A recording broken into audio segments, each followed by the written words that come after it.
తెలుగు 2 రాష్ట్రాల్లో దుమారం రేపుతున్నటువంటి గరికపాటి గారి మాటలను ఒకసారి విని మాట్లాడదాం. ఇవాళ బళ్ళల్లో మధ్యాహ్న భోజనం ముఖ్యమైనది, చదువు మిధ్యాహ్నం అయిపోయింది. చదువు ఎవడికి అక్కల్లా.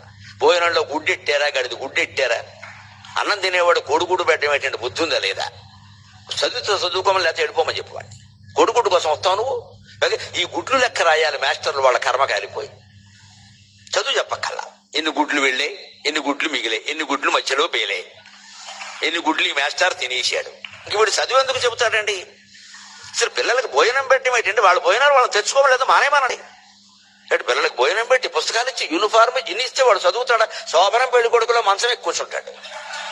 విన్నారు కదా, ఈయన మాట్లాడిన అహంకారపూరిత మాటలు ఏవైతే ఉన్నాయో చూడండి. ఒక పేదవాడికి వాడి చదువు కోసం మన భారత రాజ్యాంగం మన హక్కుగా వచ్చినటువంటి మధ్యాహ్న భోజనాన్ని కానివ్వండి, మరి ప్రభుత్వం ఇచ్చాడు బుక్స్ మీద కానివ్వండి, వాళ్ళ యూనిఫామ్ మీద గురించి ఇంత అహంకారంగా మాట్లాడాడు. ఈ రోజుని దేశంలో ₹1 ఎకరాల భూములు ఇస్తూ ఉన్నారు కంపెనీలు, అభివృద్ధి అని పేరు చెప్పి.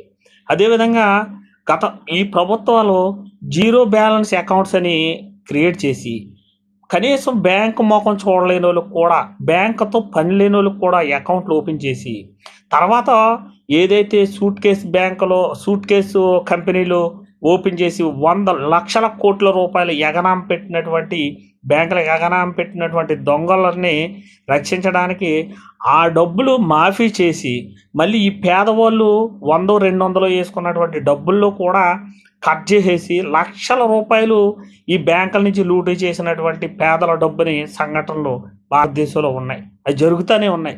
ఇలాగ అభివృద్ధి పేరులో ఒక కాంట్రాక్ట్ ఎవడు తీసుకుంటాడు? ఆ కాంట్రాక్ట్ నిజాయితీగా పనిచేస్తాడా? అందులో ఎన్ని వందల కోట్లు లాగేస్తుంటారు. ఇలాగా రాజకీయాల పేరుతో, కబ్జాల పేరుతోటి ఎవడు చేస్తున్నాడు? పేదవాడు చేస్తున్నాడా? ఇప్పుడు ఈ తెల్లలింగి నలగకుండా, ఆ కొండువ నగలకుండా సింహాసనం మీద కూర్చుని మాట్లాడుతున్న ఈ పెద్ద మనిషి ఇతను గవర్నమెంట్కి ఇప్పుడు ఈ 4 మాటలు మాట్లాడి తీసుకున్న డబ్బు ఎంత కట్టాడు గవర్నమెంట్కి? ఈ పేదలకు పెడుతున్న భోజనాల్లోనూ ఇతను కట్టిన డబ్బుతో చేస్తున్నారా? ఈ పేదలు కష్టపడి కొన్న ప్రతి దాంట్లో ట్యాక్స్ రూపంలో వెళ్ళలేదా? వీళ్ళు పేదల నుంచి ప్రభుత్వానికి ఏమీ రావట్లేదా? ఇలా 100 కోట్లు, లక్షల కోట్లు వెనక నుంచి దుబ్బేస్తూ ఈ రోజున పేదలకు పెట్టే ఒక గుప్పెడు పిల్లలకి, చంటి పిల్లలకి పెట్టే గుప్పెడు మెతుకుల కోసం, వాళ్ళకి ఇచ్చే బుక్స్ కోసం మాట్లాడతాడు ఈ పెద్ద మనిషి. సిగ్గుందా అసలే?